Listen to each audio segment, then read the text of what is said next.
cose mie, sono diversi giorni che osservo che tu piangi. Ma apri il tuo cuore, dimmi che cosa ti tormenta. Padre Alfonso, avete ragione, ma io ho un peso troppo grande sul cuore e non ce la faccio a parlare. Sì, però quello che ti dico io, tu devi darti forza, come pure io ti volevo domandare una cosa. Ma sono tante volte che vengono i tuoi genitori e tu niente meno non li vuoi nemmeno vedere. Ma cos'è qua? Che cosa grave? Qualche amore trascurato? Che c'è? L'amore non c'entra niente, non è per nessun ragazzo. Mi chiederete perché non voglio vedere i miei genitori?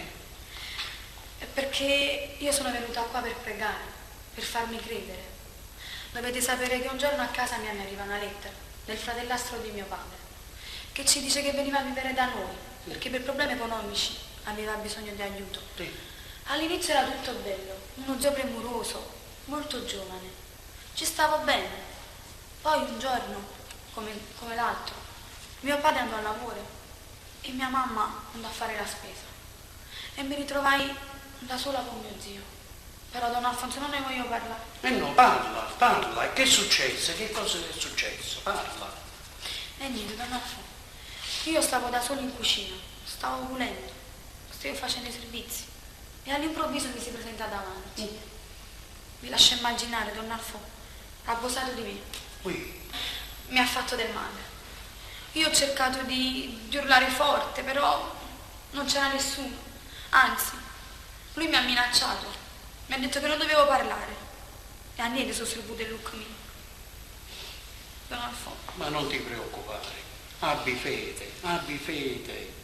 Perché il Signore ha bisogno di fiori come te. Tu sei un fiore, sei come il sole. E il Signore dall'alto dei cieli ti guarda, ti protegge e ti farà il miracolo, perché Dio è grande, è grande.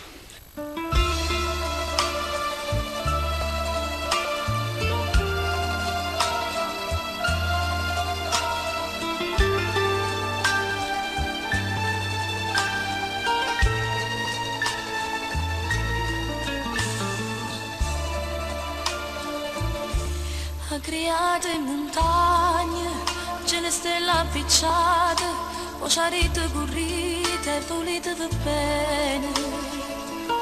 Non facete mai male, o padrone do bene, solo che sta cercando, solo che si pretende. È grande, è grande. Poi c'era l'amore, o calore del sole, o profumo di rose senza chiedere niente.